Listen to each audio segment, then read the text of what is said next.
नमस्कार, मी किशोरी आणि आपलं स्वागत आहे अजून एका नवीन व्हिडिओमध्ये। तर सुंदर दिसावं आणि सगळ्यांमध्ये उठून दिसावं असं आपल्या प्रत्येकालाच वाटत असतं। त्यासाठी आपण स्किनची काळजी सुद्धा घेत असतो। खूप सारे स्किन केअर प्रोडक्ट्स आपल्या चेहऱ्यावरती अप्लाय करत असतो, घरगुती उपाय सुद्धा करत असतो।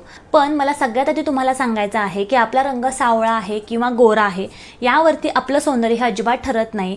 तर तुमचा रंग गोरा असेल तर तुम्ही सुंदर आणि तुमचा रंग जर सावळा असेल तर तुम्ही सुंदर नाही, तर असं अजिबात होत नाही। तुमचं सौंदर्य हे तुमच्या रंगावरून अजिबात ठरत नाही। तुमची स्किन कशी आहे यावरती तुमचं सौंदर्य हे ठरत असतं। तुम्ही बघा, एखादी व्यक्ती खूप गोरी असेल आणि त्या व्यक्तीच्या चेहऱ्यावरती खूप सारे पिंपल्स असतील, पिगमेंटेशन असेल, डार्क स्पॉट असेल, तर तिचा गोरा रंग सुद्धा अजिबात चांगला नाही दिसत किंवा ती व्यक्ती अजिबात चांगली नाही दिसत। पण एखादी जर सावळी व्यक्ती असेल, त्या व्यक्तीची स्किन खूप सुंदर असेल, तिची स्किन एकदम तुकतुकीत असेल, एकदम क्लीन असेल, तर तिचा रंग सावळा असून सुद्धा ती व्यक्ती खूप सुंदर दिसते। यावरूनच तुम्ही ठरवायचं आहे की तुमचा रंग गोरा असू द्या किंवा काळा असू द्या, तरी सुद्धा काहीही फरक पडत नाही। फक्त तुमची स्किन चांगली असणं खूप जास्त गरजेचं आहे आणि म्हणूनच आपल्या स्किनची विशेष काळजी घेणं खूप गरजेचं आहे। तरच आपली स्किन छान दिसणार आहे आणि जेव्हा आपली स्किन छान दिसेल त्यामध्ये आपण सुंदर आणि सगळ्यांमध्ये उठून नक्कीच दिसणार आहोत। हा व्हिडिओ शेवटपर्यंत बघायचा आहे, कारण या व्हिडिओमध्ये मी तुमच्यासोबत काही स्किन केअर टिप्स शेअर करणार आहे। शिवाय अशा काही स्किन केअर मिस्टेक तुमच्यासोबत शेअर करणार आहे ज्या तुम्ही अवॉइड केल्या पाहिजेत। तर जास्त बडबड न करता व्हिडिओला सुरुवात करूया आणि त्या टिप्स कोणत्या आहेत हे बघूया। नंबर 1, चेहरा धुण्यासाठी साबणाचा वापर करणं। आता ही चूक बरेच लोक करतात की चेहरा धुण्यासाठी साबणाचा वापर करतात, तर ही चूक अजिबात करू नका। कारण काय होतं, साबणाचा पीएच लेवल हा खूप हाय असतो। जेव्हा सतत आपण चेहरा साबणाने धुतला तर आपली स्किन ही प्रचंड प्रमाणात ड्राय होते। जेव्हा आपली स्किन ड्राय होते तेव्हा आपली स्किन ही निस्तेज दिसायला लागते आणि प्रीमॅच्युअर रिंकल्स म्हणजे वयाच्या आधी आपल्या चेहऱ्यावरती सुरकुत्या यायला लागतात। त्यामुळे चेहऱ्यासाठी साबणाचा वापर अजिबात करायचा नाही। तर चेहरा धुण्यासाठी माइल्ड अशा क्लिन्झरचा आणि फेस वॉशचाच वापर तुम्ही करायचा आहे। कारण फेस वॉश जो असतो त्याचा पीएच लेवल एकदम बॅलन्स असतो आणि हे फेस वॉशेस जे असतात ते आपल्या स्पेशली फेसच्या स्किनसाठी बनवलेले असतात आणि त्यामुळे ते आपल्या स्किनला छान सूट होतात। त्यामुळे चेहरा धुण्यासाठी फेस वॉश किंवा क्लिन्झरचाच वापर तुम्ही करायचा आहे। आता फेस वॉश निवडताना सुद्धा बरेच लोक चुका करतात, ती चूक मी सुद्धा केलेली आहे। जेव्हा तुम्ही फेस वॉश निवडता तेव्हा फेस वॉश निवडताना तुमच्या स्किनचा प्रकार कोणता आहे त्यानुसारच फेस वॉश निवडायचा आहे। यासाठी आपल्याला आपला स्किन टाईप माहिती असणं खूप जास्त गरजेचं आहे। आपण काय करतो, मार्केटमध्ये एखादा प्रोडक्ट लॉन्च झाला, एखादा फेस वॉश नवीन लॉन्च झाला की लगेच घेऊन येतो आणि आपल्या चेहऱ्यावरती अप्लाय करतो। आपण हे नाही बघत की आपल्या स्किन टाईपला हा सूट होणार आहे की नाही, तुमची स्किन ड्राय आहे, ऑइली आहे की कॉम्बिनेशन आहे, हे आधी तुम्ही फाइंड आउट करा आणि त्यानुसारच तुम्ही फेस वॉश घ्या। जेव्हा तुम्हाला तुमच्या स्किनचा प्रकार माहिती होईल त्यानंतरच तुम्ही फेस वॉश घ्यायचा आहे। आता फेस वॉश कसा घ्यायचा, जर तुमची स्किन ऑइली असेल तर ऑइली स्किनसाठी जे फेस वॉशेस बनवलेले असतात ते जेल बेसमध्ये असतात। म्हणजे हे फेस वॉशेस जेव्हा तुम्ही तुमच्या स्किनवरती अप्लाय करता तेव्हा या फेस वॉशेसमध्ये खूप जास्त फोम होतो, फेस होतो। हे जे फेस वॉशेस असतात ते ऑइली स्किनसाठी बनवलेले असतात। आता जर तुमची स्किन ड्राय असेल तर ड्राय स्किनसाठी जे फेस वॉशेस येतात ते क्रीम बेसमध्ये असतात। फेस वॉशेस तुम्ही चेहऱ्याला लावल्यानंतर अजिबात फेस होत नाही, क्रीम तुम्ही जी चेहऱ्याला लावताय असा तुम्हाला फील येतो। अशा प्रकारचे जे फेस वॉशेस येतात ते फेस वॉशेस ड्राय स्किनसाठी बनवलेले असतात। जर तुम्हाला तुमच्या स्किन टाईपनुसार कोणता फेस वॉश चांगला आहे आणि कोणता फेस वॉश चांगला नाही हे जर तुम्हाला समजत नसेल तर ड्राय स्किनसाठी आणि ऑइली स्किनसाठी कोणते फेस वॉशेस बेस्ट आहेत ची लिंक मी डिस्क्रिप्शनमध्ये नक्की देणार आहे, तुम्ही नक्की जाऊन चेकआउट करा। नंबर 2, जर तुम्हाला तुमच्या चेहऱ्यावरती पिंपल्स येऊ नयेत, पिगमेंटेशन होऊ नये किंवा तुमचा चेहरा डल दिसू नये असं जर तुम्हाला वाटत असेल तर सगळ्यात महत्त्वाची टिप म्हणजे जेव्हा तुम्ही फेस वॉश करायला जाता किंवा कुठलीही क्रीम तुमच्या चेहऱ्यावरती अप्लाय करायला जाता त्याआधी तुमचा जो हात आहे तो छान स्वच्छ करा। छान डेटॉल लावून किंवा हँडवॉशचा वापर करून तुमचा हात सगळ्यात आधी तुम्ही स्वच्छ करायचा आहे। त्यानंतरच तुम्ही चेहऱ्याला कुठल्याही प्रकारची क्रीम लावायची आहे किंवा फेस वॉश करायचा आहे। हात न धुता जर तुम्ही चेहऱ्याला फेस वॉश करायला गेलात तर फेस वॉश करून सुद्धा तुमच्या चेहऱ्याला त्याचा कोणताही बेनिफिट्स मिळणार नाही। तुमचा चेहरा अजिबात क्लीन होणार नाही, उलट तुमच्या चेहऱ्यावरती पिंपल्सचा त्रास तुम्हाला होणार आहे। त्यामुळे चेहरा धुण्याच्या आधी तुमचे हात स्वच्छ करणं खूप जास्त महत्त्वाचं आहे। नंबर 3, चेहरा छान मॉइश्चराइज करणं। आपल्या स्किनचा पीएच लेवल बॅलन्स करणं, आपल्या स्किनमध्ये ओलावा टिकवून ठेवणं आणि आपली स्किन छान हायड्रेटेड राहण्यासाठी छान चेहरा मॉइश्चराइज करणं खूप जास्त गरजेचं आहे। आता चेहऱ्याला मॉइश्चरायझर कधी लावायचं, हे मॉइश्चरायझर चेहऱ्यावरती कधी अप्लाय करायचं, तर जेव्हा तुम्ही सकाळी आणि संध्याकाळी छान असा फेस वॉश कराल, तुमचा चेहरा छान क्लीन कराल, फेस वॉश केल्यानंतर छान तुमची स्किन ही टॉवेल ड्राय करायची आहे, डॅब डॅब करत तुमचा चेहरा छान पुसून घ्यायचा आहे आणि जेव्हा तुमची स्किन थोडीशी ओली असेल तेव्हा त्या ओल्या स्किनवरती छान असं मॉइश्चरायझर तुम्ही अप्लाय करायचं आहे। याचा एक फायदा असा की जेव्हा तुम्ही मॉइश्चरायझर तुमच्या चेहऱ्यावरती ओल्या स्किनवरती अप्लाय करता तेव्हा त्या मॉइश्चरायझरचे बेनिफिट्स तुमच्या स्किनला मिळतात। शिवाय तुमच्या स्किनमध्ये जे मॉइश्चर आहे ते लगेच लॉक होण्यासाठी खूप मदत होते आणि तुमची स्किन दिवसभर तुकतुकीत आणि हायड्रेटेड दिसण्यासाठी खूप मदत होते। त्यामुळे तुमची स्किन जेव्हा थोडीशी ओली असेल त्यावरतीच तुम्ही मॉइश्चरायझर लावा। तुमची स्किन खूप जास्त ड्राय असेल आणि तुम्ही अशा पद्धतीने जर मॉइश्चरायझर लावलं तर तुमची स्किन तुम्हाला ड्राय अजिबात जाणवणार नाही। त्यासाठी मॉइश्चरायझर कसं निवडायचं सिंपल आहे। तुमची स्किन जर ड्राय असेल तर ड्राय स्किनसाठी जे मॉइश्चरायझर येतात ते क्रीम बेसमध्ये येतात आणि जर तुमची स्किन ऑइली असेल तर ऑइली स्किनसाठी जे मॉइश्चरायझर येतात ते जेल बेसमध्ये किंवा वॉटर बेसमध्ये येतात। त्यामुळे तुम्ही अशा प्रकारे फाइंड आउट करू शकता। शिवाय ड्राय स्किनसाठी आणि ऑइली स्किनसाठी बेस्ट मॉइश्चरायझर कोणता आहे त्या सगळ्यांच्या लिंक मी डिस्क्रिप्शनमध्ये नक्की देणार आहे, तुम्ही नक्की जाऊन चेकआउट करा। अशा प्रकारे तुम्ही तुमच्या स्किन टाईपनुसारच मॉइश्चरायझर यूज करायचं आहे। जर तुम्ही चुकीच्या पद्धतीचं मॉइश्चरायझर तुमच्या स्किनवरती अप्लाय केलं, म्हणजे जर तुमची स्किन ड्राय असेल तुम्ही ऑइली स्किनचं मॉइश्चरायझर तुमच्या स्किनवरती अप्लाय केलं तर मॉइश्चरायझर लावून सुद्धा तुमच्या चेहऱ्याला कुठल्याही प्रकारचं हायड्रेशन मिळणार नाही आणि तुमची स्किन ग्लोईंग दिसण्यासाठी आणि तुकतुकीत दिसण्यासाठी अजिबात मदत होणार नाही। तुमच्या स्किनच्या टाईपनुसारच तुम्ही मॉइश्चरायझर निवडायचं आहे। नंबर 4, डायरेक्ट चेहऱ्यावरती फाउंडेशन अप्लाय करणं। आता ही चूक बऱ्याच जणी करतात की डायरेक्ट चेहऱ्यावरती फाउंडेशन अप्लाय करायला घेतात।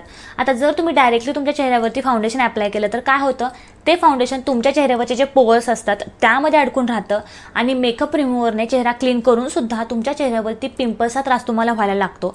त्यामुळे फाउंडेशन किंवा कुठलाही मेकअप चेहऱ्यावरती अप्लाय करण्याआधी तुमची स्किन छान प्रेप करणं म्हणजे मेकअपसाठी तुमची स्किन छान प्रिपेअर करणं खूप गरजेचं आहे। सिंपल तुम्ही छान असं फेस वॉश करायचं आहे, तुमच्या स्किन टाईपनुसार मॉइश्चरायझर तुमच्या चेहऱ्यावरती अप्लाय करायचं आहे। जर तुम्ही उन्हामध्ये जर जाणार असाल तर तुम्ही सनस्क्रीन अप्लाय करायचं आहे। आता हे झालं बेसिक स्किन केअर।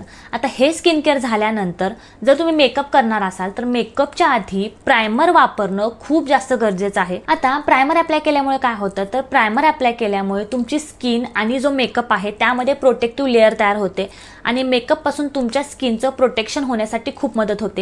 हा एक प्रायमरचा फायदा आहे। दुसरा फायदा म्हणजे काय, जेव्हा तुम्ही प्रायमर मेकअपच्या आधी अप्लाय करता तेव्हा तुमचा मेकअप हा एकदम फ्लॉलेस दिसण्यासाठी आणि लॉंग लास्टिंग राहण्यासाठी खूप जास्त मदत होते। त्यामुळे मेकअपच्या आधी चेहऱ्यावरती प्रायमर अप्लाय करणं आणि तुमची स्किन छान मेकअपसाठी प्रिपेअर करणं खूप जास्त गरजेचं आहे। नंबर 5, सनस्क्रीनचा वापर न करणं। आता ही जी चूक आहे ती मी सुद्धा केलेली आहे, पण चेहऱ्याला सनस्क्रीन वापरणं खूप जास्त गरजेचं आहे। जर तुमच्या चेहऱ्यावरती pigmentation, dark spot, melasma, pimples या प्रकारचा कुठलाही प्रॉब्लेम तुमच्या स्किनला जर होऊ नये असं जर तुम्हाला वाटत असेल तर डेली तुमच्या चेहऱ्यावरती सनस्क्रीन वापरणं खूप गरजेचं आहे।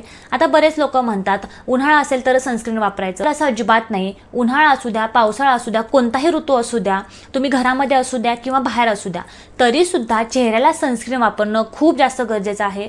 सनस्क्रीनमुळे खरंच खूप जास्त फायदे चेहऱ्याला मिळतात, खूप चांगलं प्रोटेक्शन आपल्या चेहऱ्याचं होतं। जर तुम्ही सनस्क्रीन वापरायला सुरुवात केली तर तुमच्या चेहऱ्यावरती तुम्हाला वांग कधीही येणार नाही। पिंपल्स तुमच्या चेहऱ्यावरती जर येत असतील तर ते पिंपल्स वाढणार नाहीत किंवा पिंपल्सचे डाग तुमच्या चेहऱ्यावरती पडणार नाहीत। जर तुम्ही उन्हामध्ये जात असाल तर उन्हामुळे जर तुमची स्किन खूप जास्त टॅन होत असेल तर सनस्क्रीनमुळे तुमची स्किन टॅन अजिबात होणार नाही आणि तुमची स्किन सदा तुकतुकीत राहण्यासाठी आणि ग्लोईंग राहण्यासाठी मदत होईल। नंबर 6, पिंपल्स हाताने फोडणं। आता हार्मोनल चेंजेस असेल किंवा ताणतणाव असेल, डिप्रेशन असेल, अशा बऱ्याच कारणामुळे आपल्या चेहऱ्यावरती पिंपल्स येत असतात। आता बऱ्याच लोकांना सवय असते की जेव्हा चेहऱ्यावरती पिंपल्स येतात तेव्हा पिंपल्स हाताने फोडायचे किंवा पिंपल्सला नख लावायचा। तर ही चूक अजिबात करू नका, कारण काय होतं जेव्हा आपल्याला पिंपल्स येतात आणि पिंपल्स जर आपण हाताने फोडले तर त्याचा परमनंट डाग तुमच्या स्किनवरती पडतो।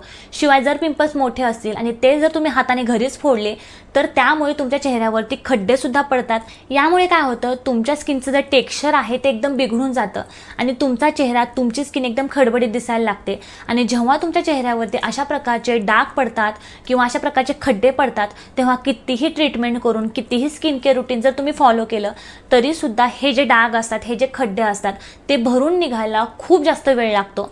त्यामुळे जर तुम्हाला अशा प्रकारे पिंपल्स फोडायची सवय असेल तर ती आत्ताच बंद करा। जर तुमच्या चेहऱ्यावरती खूप जास्त पिंपल्स येत असतील तर तुम्ही छान अशा स्किन स्पेशलिस्टचा सल्ला घ्या, छान अशा होम रेमेडीज घरच्या घरी ट्राय करा, त्याने तुम्हाला नक्की फरक पडेल। पण अशा प्रकारे जर तुम्ही पिंपल्स फोडायला लागलात तर त्यामुळे तुम्हाला फायदा होण्याऐवजी तुमच्या चेहऱ्याला त्याचं नुकसान खूप जास्त प्रमाणात होणार आहे। त्यामुळे घरच्या घरी पिंपल्सला हात अजिबात लावायचा नाही, हाताने पिंपल्स अजिबात फोडायचे। चेहऱ्याला वाफ घ्या। आता काय होत असतं, आपल्या स्किनवरती डेड स्किन जमा होत असते आणि ही डेड स्किन वेळच्या वेळी निघून पण जात असते। पण काही वेळा काय होतं, आपल्या चेहऱ्यावरची जी डेड स्किन आहे ती निघून न जाता आपल्या चेहऱ्यावरती तशीच राहते। त्यामुळे आपला चेहरा डल दिसायला लागतो, एकदम निस्तेज दिसायला लागतो। शिवाय आपल्या चेहऱ्यावरती जे पर्स असतात ते घाणीमुळे असेल, धुळीमुळे असेल किंवा मेकअपमुळे असेल, ते क्लॉग होत असतात आणि जेव्हा आपले पोर्स हे क्लॉग होतात तेव्हा आपल्या चेहऱ्यावरती पिंपल्स यायला लागतात आणि आपला चेहरा एकदम डल दिसायला लागतो। त्यामुळे आठवड्यातून एकदा तरी चेहऱ्याला छान वाफ घेणं, चेहऱ्याला छान स्टीम घेणं खूप जास्त गरजेचं आहे। कारण काय होतं, जेव्हा आपण चेहऱ्याला छान वाफ घेतो तेव्हा आपल्या चेहऱ्यावरचे जे पोर्स असतात ते ओपन होतात आणि जेव्हा आपल्या चेहऱ्यावरचे पोर्स ओपन होतात तेव्हा त्यामधले ब्लॅक हेड्स आणि व्हाईट हेड्स आपण इझिली रिमूव्ह करू शकतो। आपल्या चेहऱ्यावरचे जे ब्लॅक हेड्स आणि व्हाईट हेड्स असतात ते कशा प्रकारे रिमूव्ह करायचे, तर सिंपल आहे। तुम्ही छान असे चेहऱ्याला स्टीम घ्यायचे आहे। स्टीम घेतल्यानंतर आपल्या चेहऱ्यावरचे जे पोर्स असतात ते ओपन होतात। चेहऱ्यावरचे पोर्स ओपन झाल्यानंतर जे ब्लॅक हेड्स आणि व्हाईट हेड्स रिमूव्ह करण्याचं टूल मार्केटमध्ये मिळतं, ते तुम्हाला 15 ते 20 रुपयाला आरामात मिळून जाईल। अशा प्रकारचे एक टूल घ्यायचा आहे। या टूलच्या सहाय्याने आरामात तुम्ही ब्लॅक हेड्स आणि व्हाईट हेड्स रिमूव्ह करू शकता। अशा प्रकारे जर तुम्ही आठवड्यातून तुमच्या चेहऱ्यावरचे ब्लॅक हेड्स आणि व्हाईट हेड्स रिमूव्ह केले, छान अशी स्टीम तुमच्या चेहऱ्याला घेतली, तर तुमच्या चेहऱ्यावरती जी काही बिल्डअप झालेली डेड स्किन असेल ती रिमूव्ह होण्यासाठी खूप जास्त मदत होईल। तुमच्या चेहऱ्यावरती ब्लॅक हेड्स आणि व्हाईट हेड्सचा प्रॉब्लेम अजिबात होणार नाही आणि तुमची स्किन छान छान सुंदर दिसण्यासाठी, तुकतुकीत दिसण्यासाठी खूप जास्त मदत होणार आहे। Number 8, double cleansing method. आता डबल क्लिन्झिंग मेथड म्हणजे काय, आपण दिवसभर बाहेर जात असतो, उन्हामध्ये काम करत असतो आणि दिवसभराची धूळ असते, पोल्युशन असते, ते आपल्या चेहऱ्यावरती बसलेलं असतं किंवा आपण चेहऱ्यावरती जर मेकअप करत असेल तर ही दिवसभराची जी धूळ असते, मेकअप असतो, हा आपल्या चेहऱ्यावरून रिमूव्ह करणं सुद्धा तितकंच गरजेचं असतं। त्यामुळे विशेषतः रात्री डबल क्लिन्झिंग मेथडने चेहरा स्वच्छ करणं खूप जास्त गरजेचं आहे। आता तुम्ही मेकअप करत असू द्या, मेकअप करत नसू द्या, तरी सुद्धा छान अशा मेकअप रिमूव्हरने सगळ्यात आधी तुमचा चेहरा क्लीन करायचा आहे। मेकअप रिमूव्हरने चेहरा क्लीन केल्यानंतर पुन्हा एकदा तुम्ही चेहरा फेस वॉश करायचा आहे। छान अशा क्लिन्झरने किंवा तुम्हाला आवडणाऱ्या छान अशा फेस वॉशने चेहरा छान क्लीन करायचा आहे आणि त्यानंतर छान असं मॉइश्चरायझर लावून मगच तुम्ही झोपायचं आहे।